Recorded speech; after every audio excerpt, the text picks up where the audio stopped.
As Stefan just said, I'm a part of a big UK collaborative grant project. There are 10 of us on the team, which is on Socialism Goes Global, connecting the second and the third worlds, which is really connecting Eastern Europe, Africa, Asia, and Latin America around the idea of international socialism in the wake of decolonization. So in a sense, there are 10 people on the project, and my, in a sense, assigned theme, if you will, is looking at, let's say, GDR, African relations around themes of culture, and also around human rights. Human rights, in a sense, will be what I'll be talking about tomorrow. So this is, in a sense, slightly experimental, and it's coming out of work in progress. So we're just in the third of 4 years for this project, and this is some, in a sense, kind of preliminary findings about things that are actually quite surprising that I discovered in the archive. So this is a chance to give you some kind of fresh material about that. Okay, let me begin by saying just 2 generations ago, the title of my talk, Red Globalism, would no doubt have been construed differently. It might have come across as a partisan call to arms, or as an anti-liberal master narrative of the 20th century, or at the very least, an acknowledgement of communism's one-time ideological appeal and sprawling geopolitical reach.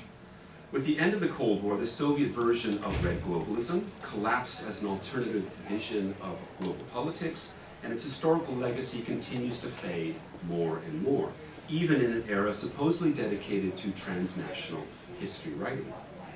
And for all the academic interest in global history in recent years, there is still remarkably little attention paid to the interface between the so-called second and third world countries during the Cold War, such as that between Eastern Europe, in other words, the other Europe, and what we now call the Global South.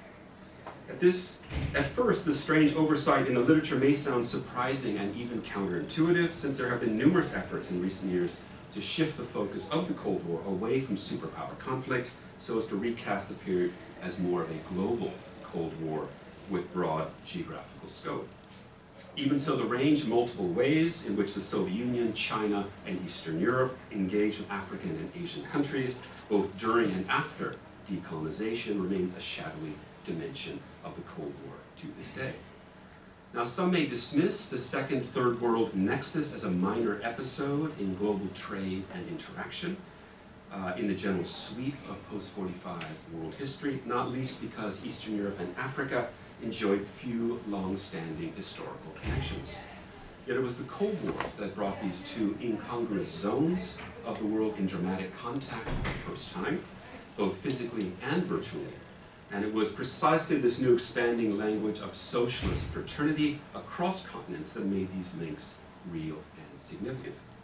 Needless to say, this has important implications for our understanding of the cultural geography of the Cold War. In that areas of the world that historically had little to do with one another, again, such as Eastern Europe and Africa, were suddenly joined together in what was characterized at the time as an anti-imperial global front against the Western imperial powers. The Chinese and Cuban revolutions dramatized the growing geopolitical presence of the communist world beyond Europe and the Soviet Union, and the turn southward to build bridges to decolonizing countries in Africa and Asia represent a kind of frontier thesis for the communist world. Casting light on the forgotten links between the other Europe and the third world offers us an alternative view of the post-war period. For decades, we've grown accustomed to understanding the post-45 events around the world as fundamentally shaped by superpower confrontation between the US and Soviet Union. Recent literature has integrated the role of China as part of a tripolar development of world affairs. And revisionist, too, has been the tendency to reassert the place and power of the third world as less a sideshow of the Cold War than a crucial theater of conflict over the decades. Now, what I'd like to do today is to pose a different question, namely, how the less powerful regimes of the non-liberal world, such as those of the East Bloc and the newly decolonized African and Asian countries, opened up possibilities of meaningful political, cultural, and economic transfer during the Cold War. After all, the developing network of exchanges became a dynamic hub of global interactions during the second half of the 20th century. Now, at one level, the shift in focus is an exercise in recovery, in that it's recovering long-neglected aspects of post-war international history. But more than that, directing attention to the second-third world interface forces us to rethink how the Cold War functioned and worked for many countries. In what follows, I'm going to outline how Eastern European countries engage with Africa, and will briefly explore various fields of knowledge production, such as archaeology, anthropology, and African art, which help build and imagine links across the socialist world. In the second half of the talk, I will take up the German Democratic Republic, or GDR for short, as an example of these surprising developments. But first, a little background. Now, the standard story is that Moscow and its satellites turned southward largely in response to both growing American and Chinese engagement in the Third World in the late 50s and early 60s. This is partly true, but such competition did not initially lead to massive Soviet engagement in Asia and Africa. On the contrary, the Soviet Union was less interested in Third World development than long assumed, to the point that some scholars have gone so far as to say that the sum total of Soviet aid to Africa was less than American subsidies to Israel during the same period. In fact, it is rarely noted that West German investment in Africa in the 50s and 60s was significantly larger than that of the Soviet Union's in Africa. And in the Soviet case, there's also the question of the direction of influence. That is, the dynamic between the Soviet Union and Africa is arguably better described as a relationship that was often driven from the other direction. So instead of seeing the Soviet Union as brazenly moving into Asia and Africa, newly decolonized countries such as Nasser's Egypt, Nehru's India, and Nkrumah's Ghana sought out a reluctant Soviet Union for assistance, playing off the superpowers to their own material advantage. That said, Soviet engagement in the Third World intensified significantly after 1960. While initial attention was directed toward Egypt, Afghanistan, and India, contacts fanned out to include many other countries. Primary emphasis was on large development projects, such as electricity, metallurgy, and industrial machinery, buttressed by the dissemination of Soviet press and radio. Teams of Soviet military advisors, technocrats, and engineers were sent all over the continent, especially to West Africa. Not surprisingly, the lion's share of contact and exchange was in economic, political, and military relations, as the Soviet Union and its allies competed with the West as the crusaders of modernization on the continent. The reconstruction of Aswan Dam, for example, here you have Nasser, of course, and Khrushchev at the inauguration, was the signature high-tech project of Soviet-African friendship, but such Soviet-African cooperation could also be seen in a series of joint technical projects in health, electricity, and agricultural enterprises. Now, this is where Eastern Europe comes in, and here the East Bloc made a key, if overlooked, contribution. That the Soviet Union was initially slow and quite ill-equipped to work with these new countries enabled these East European countries to forge their own transcontinental links, generally with the blessing of Moscow, but also somewhat independent from it. While Eastern European countries tended to do business with other socialist republics, such as Ghana, Guinea, Mali, Kenya, Tanzania, and later Mozambique and Angola, they opened up a wide front of contact with ex-colonies of various political stripes. Now, at first, the idea of Eastern European influence in Africa may seem a little puzzling, given that the satellite states were under the control of Moscow, with apparently little room for maneuver outside Comecon and the Warsaw Pact. This is true to an extent, but Eastern Europeans also engaged in this intra-socialist competition in their own way, far beyond Soviet-Chinese rivalry, and it became a means for Eastern Europeans to energize the socialist projects and build new international identities. From the early 60s to the 80s, East Bloc countries developed a rich tapestry of connections with Africa, Asia, and Latin America. Motivations were economic, political, and cultural, and they too competed with influence with the Soviet Union, China, Yugoslavia, and with each other. Eastern European countries sent significant numbers of economic experts, medical assistants, urban planners, and teachers to Africa as part of a broad soft power campaign to strengthen social solidarity with African nations. These links were matters of prestige, especially for countries like the GDR and China, which were desperately looking for international recognition given their diplomatic isolation and non-recognition by the United Nations. African political leaders, students, and economic experts in turn were invited to Eastern Europe to consult, study, and exchange ideas with their Eastern European counterparts.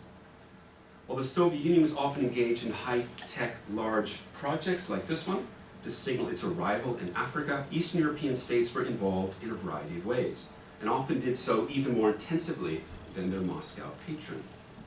One of the most visible signs of this Eastern European-African interface was the modern design of African capitals following decolonization. In fact, modern architecture was seen as a key to nation building as new governments addressed their country's underdevelopment through state-led industrial planning. In this case, socialist Eastern European designers were everywhere across the continent. Polish architects building in Ghana, Hungarians in Nigeria, East Germans in Zanzibar and Syria, Romanians in the Sudan and Libya, Yugoslavs in Libya and Egypt, and the Chinese in Guinea. I'm just going to give you a couple images. Most of these are, in a sense, Polish projects in Ghana, in a sense of what some of these buildings look like. And you see, again, these are over the case of the 1960s. And this one, another one in Accra, 1965. This one here, Hungarian project in Ghana, 1964.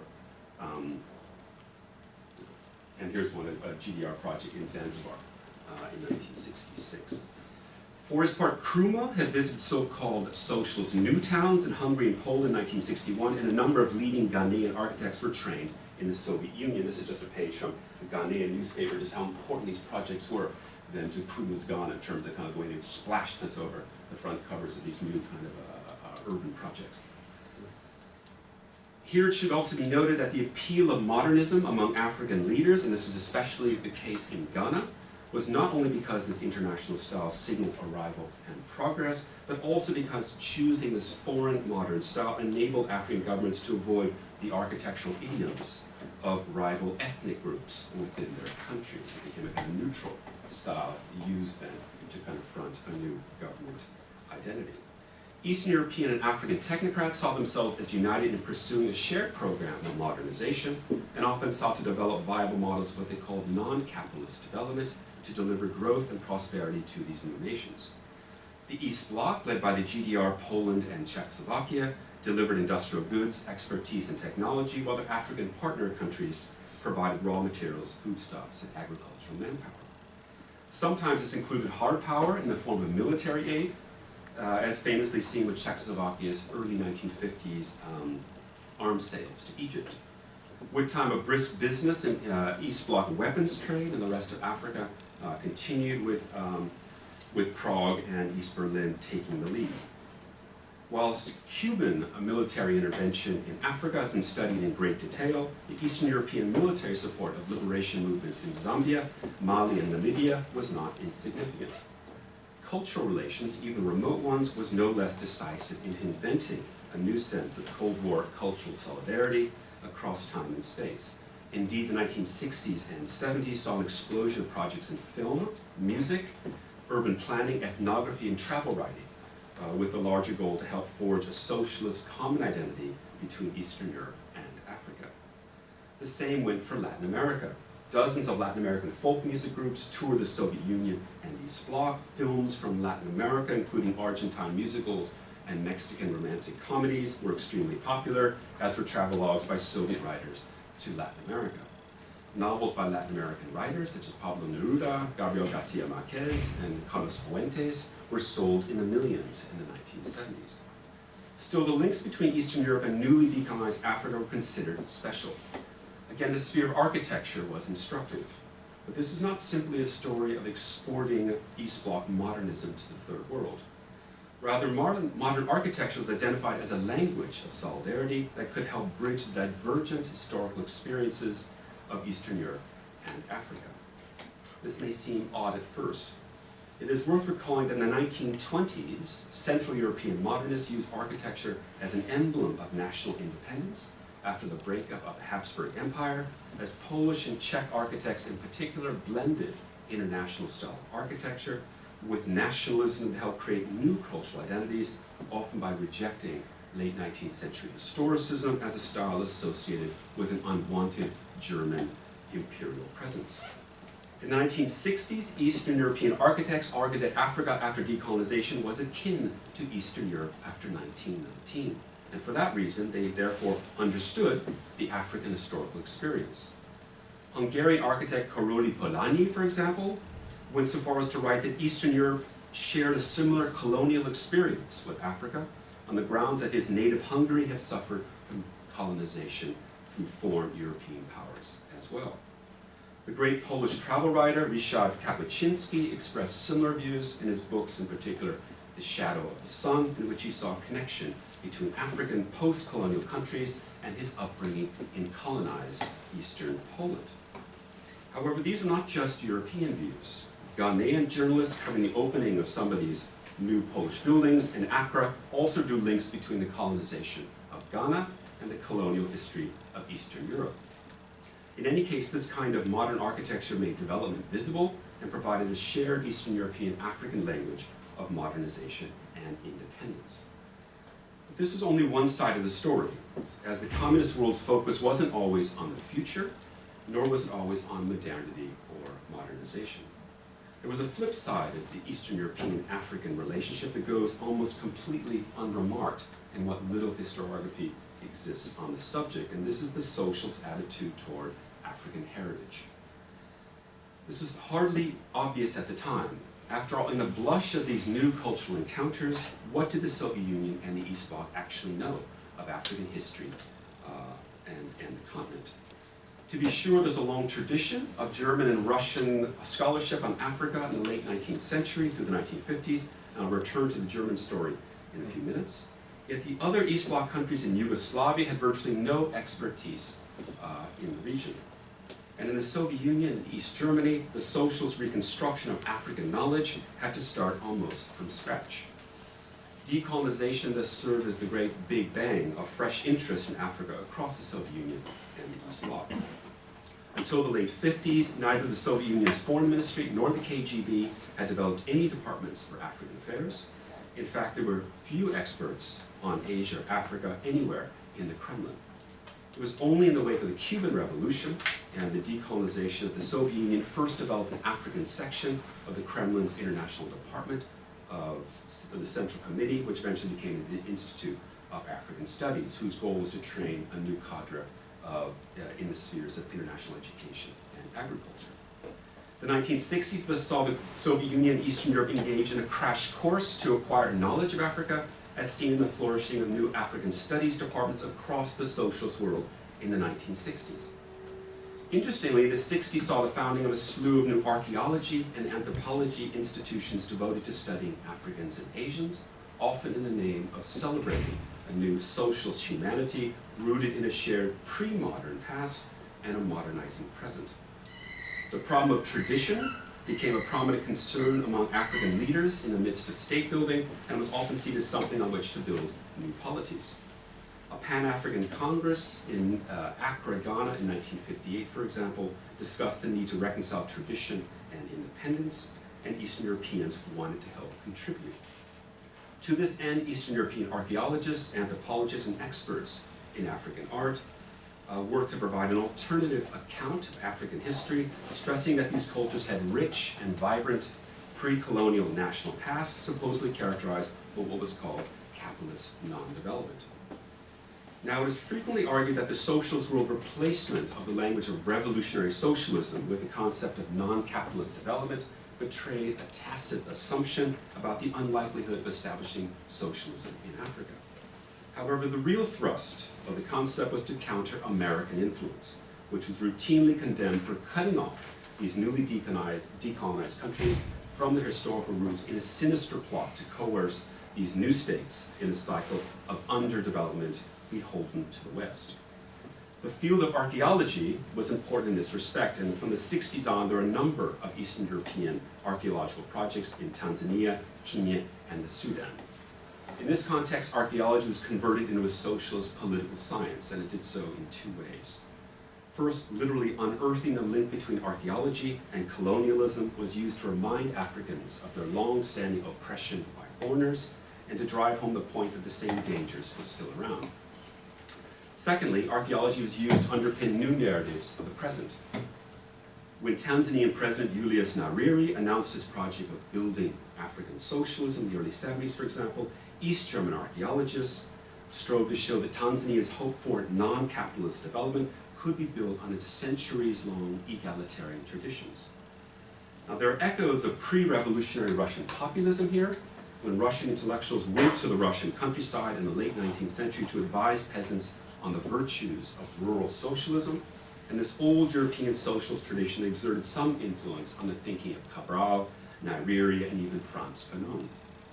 But in the case of archaeology, the accent on the distant past carried a different sense of historical time, in that these Eastern European archaeologists suggested not only that Africans could draw on ancient pre-colonial pasts as they modernized, but that the traumatic wave of colonial violence from the late 19th century through the recolonization in the aftermath of the Second World War was only a limited phase of African history. A pre-modern African past and a non-Western present, so they reasoned, could then be joined in the name of socialist solidarity. Anthropology became another site to communicate this solidarity.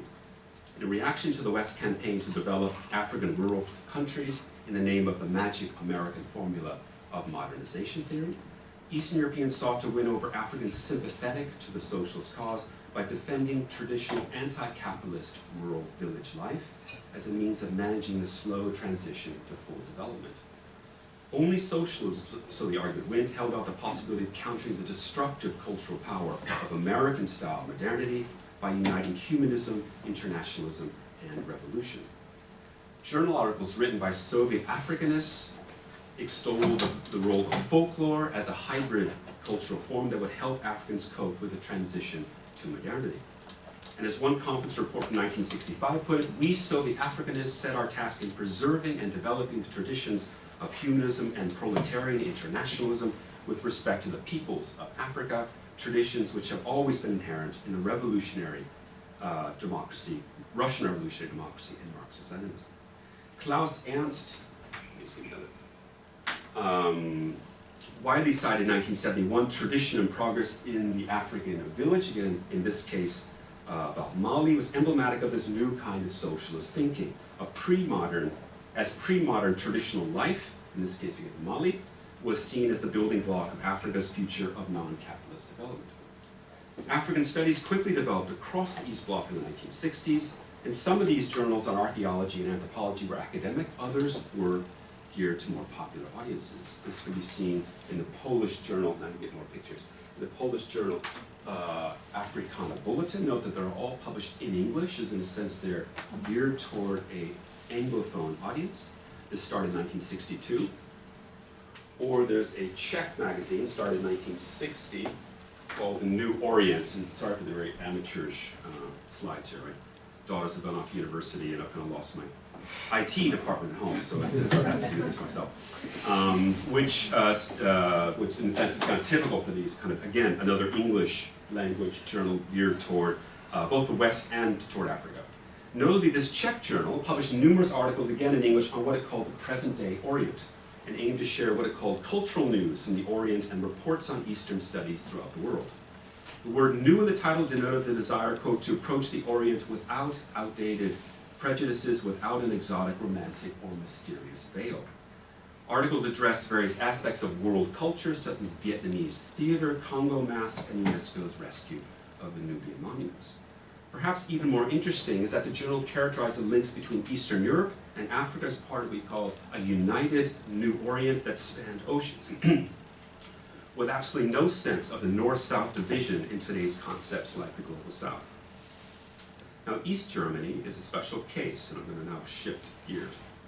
Like other East European countries, the GDR's new wave of interdisciplinary African studies was inspired by the anti-imperial struggles of the Third World, whose perceived deep solidarity between these two regions served as a guiding light toward the future. The GDR engaged with Africa from the mid-50s on, motivated like other Eastern European countries by a combination of economic, political, and ideological factors. East Germany was especially active in Tanzania, Mozambique, Zanzibar, Kenya, and Syria. The regime often used its youth brigades, the so-called Free German Youth, to help with infrastructure and education projects as a kind of socialist version of the American Peace Corps. The GDR dispatched teachers to West Africa, sent Tanzanian, Mozambique, and Namibian pupils back to East Germany for schooling in designated schools of friendship. I think I've got a picture of one of these.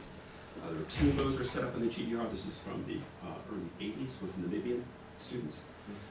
Engaged in UNESCO-sponsored archaeology projects in Egypt and the Sudan. This is a stamp from the GDR celebrating the 30th anniversary of the country. This is 1979, but the archaeological research conducted by the Humboldt University in Berlin. We've got a picture of the Nubian monuments there. It also flew wounded soldiers from Algeria, Zambia, and SWAPO rebels to East Berlin for convalescence. What I find interesting is the fact that this is so public, this is on the newspapers, the idea that this was a kind of gesture of solidarity in flying these freedom fighters to East Berlin for recovery in hospital. They also operated military training for ANC and Zambian fighters, produced photo books in solidarity with Latin American revolutions from Nicaragua to El Salvador, and helped create African secret services and police forces in Guinea, Mali, and Ghana with Stasi-style surveillance equipment, all of which helped form a new sense of socialist fraternity across continents. However, the GDR's interest in African heritage was not something simply geared toward other cultures outside Europe. It's often forgotten that there was a keen campaign to resuscitate folk art in the Soviet Union and Eastern Europe after the war as a pillar of a new socialist culture, and this was particularly pronounced in East Germany. But in the GDR, remaking folk culture as an emblem of socialist culture was not very easy, given its association with Nazi blood and soil romanticism. The rehabilitation was eased by the fact that the GDR's efforts to recast folk culture as a new Marxist-Leninist scholarly discipline found support among Soviet occupational authorities, who felt it would jive with Stalin's idea of socialism in content, national in form. In the GDR, the campaign to resuscitate Germany's old and authentic worker folk culture was spearheaded by Marxist linguistics expert Wolfgang Steinitz, who strove to revive German folk culture as a form of progressive national heritage that would help resist the dangers of American-style modernism. Steinitz founded an institute in 1952, along with a journal, and organized exhibitions and music events around the country with the party's blessing. The East German journal, Volkskunst, or folk art, routinely featured dancers in traditional costume as celebrations of traditional national culture around the world. I'll give you another, you can get a sense of the covers of what this kind of journal was doing. By the early 60s, the effort to champion indigenous folk culture in socialist Europe grew more provincial and even embarrassing to those committed to modernizing GDR culture. Yet the movement got a new lease on life with decolonization, as folk culture was now seen as a possible bridge to the Third World. This is certainly the case with East German anthropology. What is striking is that in the GDR's push to help Africans rediscover their native traditions, as they put it, the GDR had to break from its own traditions as well. In the light of Germany's long-established reputation as one of the world leaders in Orientalism since the late 19th century, East Germany's socialist conception of African studies first had to be cleansed of imperial and Nazi contamination in order to create links between the Second and Third Worlds.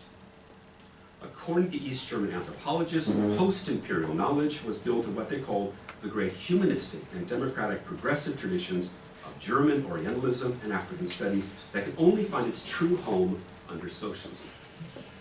East German's story was also unique given the country's desperate effort to break outside the international diplomatic isolation imposed by West Germany's Hallstein Doctrine. Forging strong cultural connections with African socialist countries was embraced as a means of increasing East Germany's presence on the continent, while at the same time drawing attention to the Federal Republic's supposed neo-imperialist machinations abroad. No less important is that East Germany could use the field of anthropology to gain some needed ideological distance from the Soviet Union. That post-45 Soviet archaeology was mostly concerned with the origins of Slavic peoples, that is, ethnogenesis, in part to prove the long-standing existence of Russian people across Europe, so as to help justify its own military presence after 1945. This provided some room for the GDR's own African studies discipline to stylize itself as distinctly post-racial in approach. As a result, the GDR enjoyed some latitude in conceptualizing its affinity with Africans with little recourse to ethnicity or racial difference. The This is not to say that race or racism did not exist in the GDR in practice, as many African students studying in the GDR discovered to their dismay. But these academic disciplines downplay the significance of race as the very hallmark of anti-fascism and international socialism.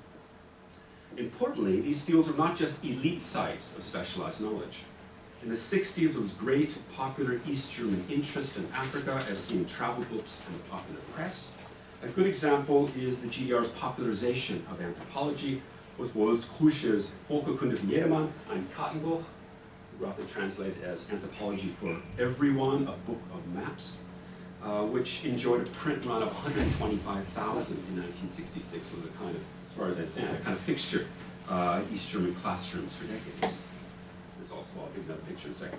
It touched the key themes of academic East German ethnography. Above all, that GDR anthropology was committed to what they called a culture of humanity. And then again, I'll give you an illustration of what some of this looked like inside.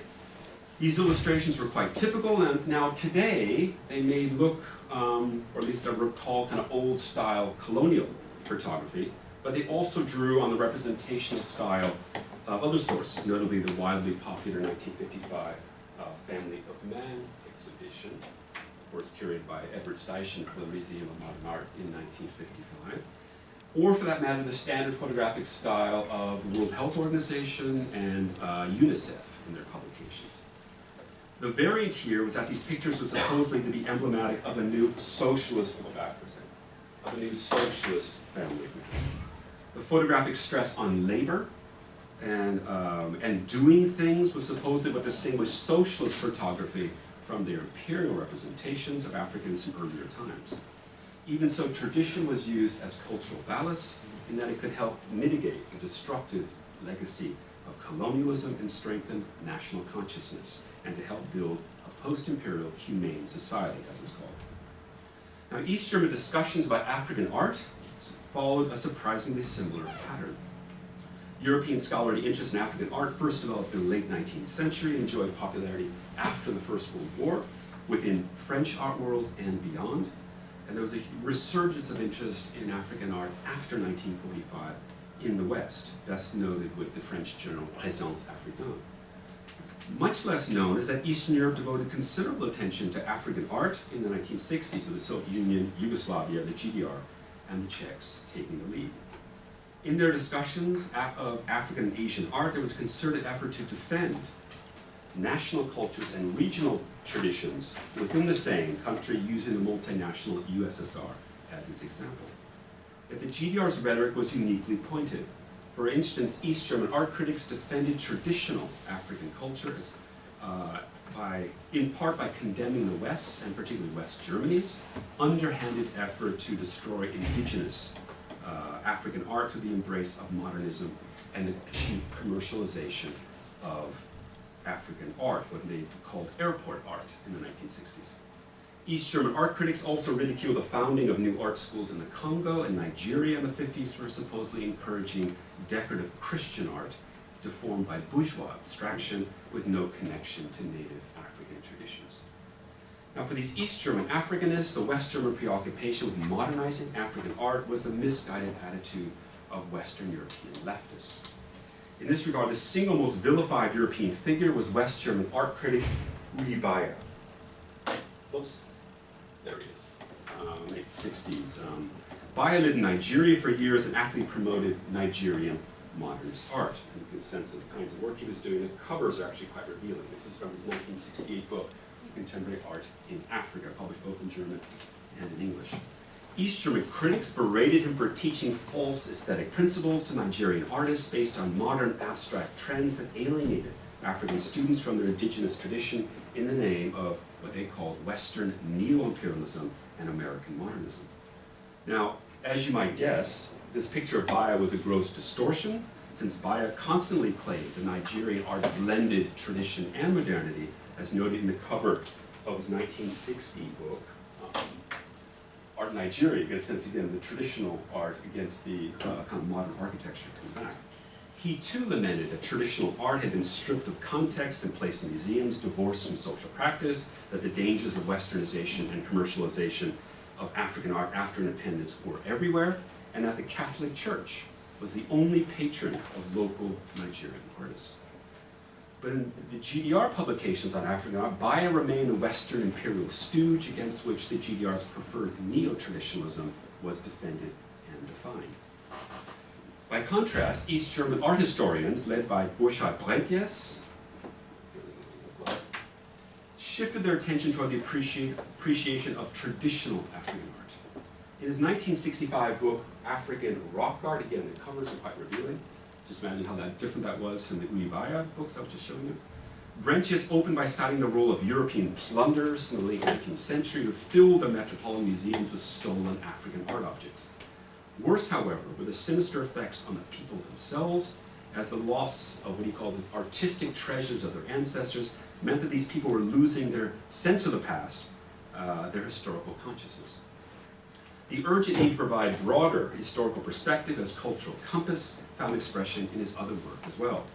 In his 1967 exhibition catalog, Alte Afrikanische Plastik, or Ancient African Sculpture, which is, again, just the covers are revealing the kinds of art that's being foregrounded here. Brentjes offered a survey of Nigerian art over 3,000 years in an effort to historicize the region's artwork as far back as possible. Such logic developed even further in another book he published in 1967 called Ancient African Art. The book was conceived as a call for socialism to serve as the guardians of tradition, countering the ways that Westerners were bent on cutting Africans off from their roots and thereby killing off any revolutionary potential. As we have seen, Soviet and East German Africanists wanted to provide an alternative view of African history, one that countered the Western view that African history only began with the colonial encounter by restoring a sense of history and accomplishment. But Brentjes went further. In his 1968, very popular 1968 history book called From Shanabar to Akkad, 7,000 Years of Oriental World History, Brentjes made clear why the history needed to be written. In it, he advanced a radical conception of socialist time, in that this book on ancient maps and documentation of ruins and statuary and maps put forward a very different idea. For him, the point was to recall ancient history so as to better understand the specificities and limited temporal horizons of capitalism itself.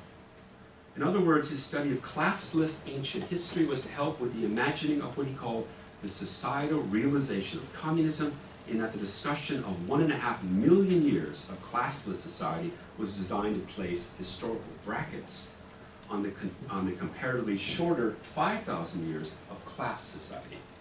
On this point, he made the astonishing claim, this is a kind of socialist version of magical thinking, that from the perspective of the longue durée, that there's only, as he put it, a short transition phase between the original form of primitive communism to a highly industrialized version of communism, kind of bridging very ancient and the very modern, in a sense keeping the history of capitalism then in a kind of historical parentheses.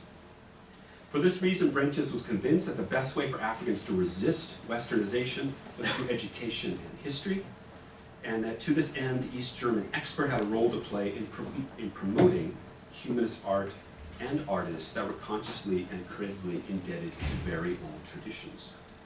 But if East German art critics did not like African modernism, then what did they like? Their favorite African artist was Ghanaian artist Kofi Antuban. Antuban was an establishment artist with close ties to the state. He studied in London in the late 1940s and was commissioned by Nkrumah to create new state symbols of independent Ghana, such as the state stool of the president, the state sword, and the staff of the parliament speaker, and the interior rooms of the parliament buildings. He also designed a mosaic depicting traditionally dressed figures featuring images of rural life and the continuity with the pre-colonial rural past. You can see that there. Other works included mural paintings he did for the United Nations building in Geneva with various folk scenes. He was a great champion of preserving African indigenous folk art. So not surprising, he was a great hero then for these GDR art critics.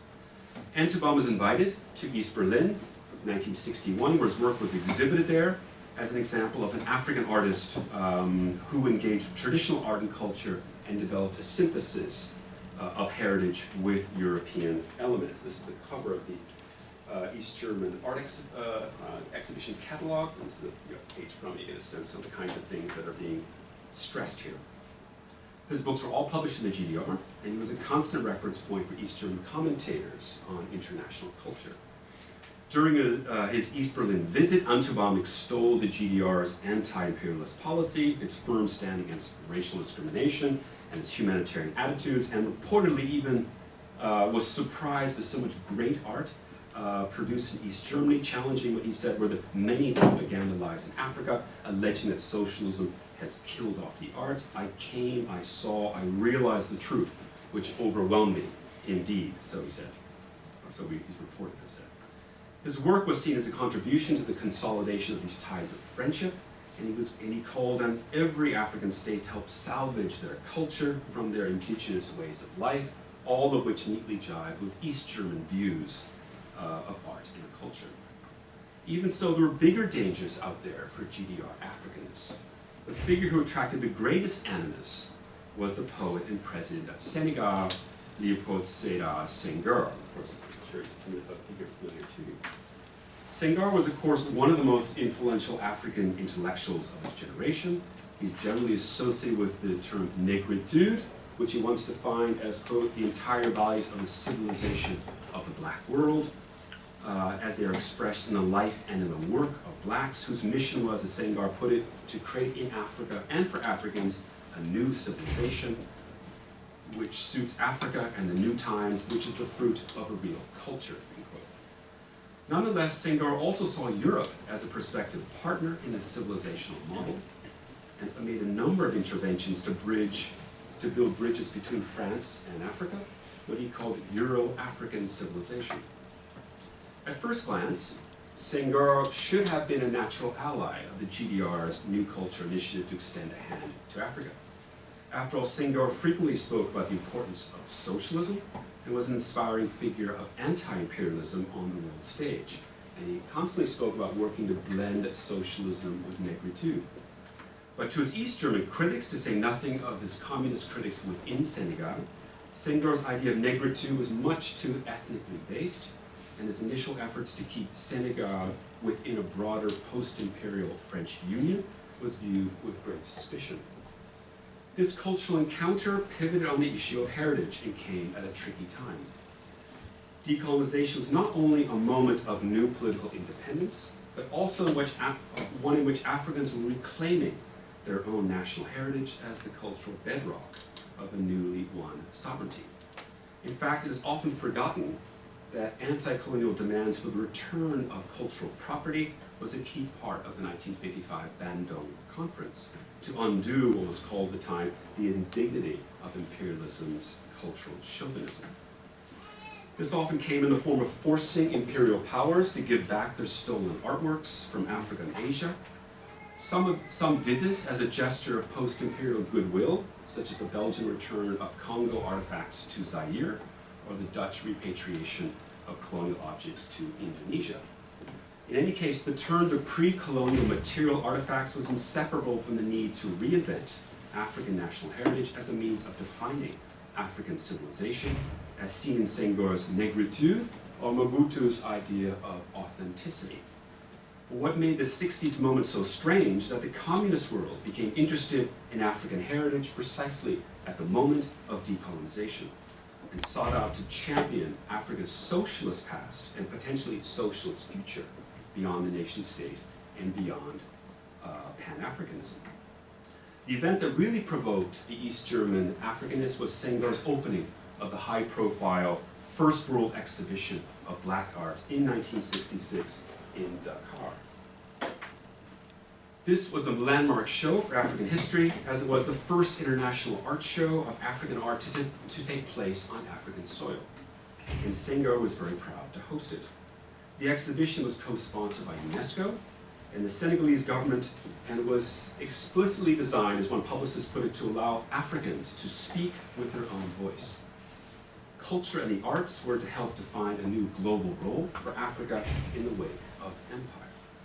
The follow-up colloquium accompanying the show featured a number of contributions by experts from Africa, Britain, France, and UNESCO, who voiced their appreciation of African art, music, architecture, literature and theater underline the diversity of African cultural expression. This is the cover of that, the colloquium catalog, and it's the kinds of artwork that's being stressed as fundamental. In this way, African art was being used to make connections between African civilization and world culture in new ways. But what particularly bothered East German critics was that Senghor's celebration of Pan-Africanism advanced a new cultural geography of African art, one that both spanned centuries. Here you have Senghor looking at some of these ancient Senegalese masks, and also one that spanned continents. Here he's shaking hands with Duke Ellington, a great jazz creator who in a sense opened the 1966 show. So it's a kind of celebration also of African-American kind of union with African art, kind of foregrounding Pan-African racial belonging at the exclusion of international socialism. Senghor was also interested in bridging ancient art and contemporary culture, but he was doing so along ethnic lines, not class solidarity. If nothing else, the episode illustrated the limits of the socialist politics of fraternity, showing that this African Eastern European cultural solidarity was not very easy to do on the ground. That said, the interest in African heritage remained controversial. African intellectuals and leaders harbored a deep ambivalence toward venerating tradition, and there was much discussion about so-called detribalization among intellectuals as a precondition to constructing new nation states.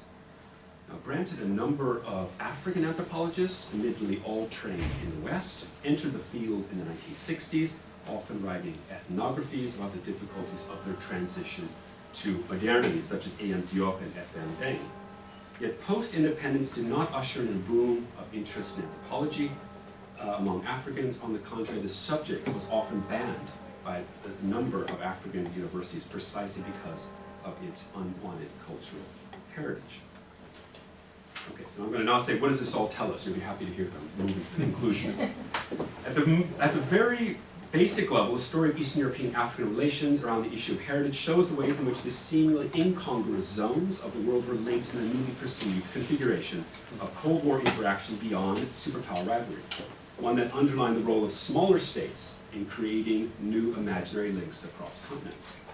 The rich network of second, third world activities was mostly characterized as a series of bilateral relations, despite the language of international socialism.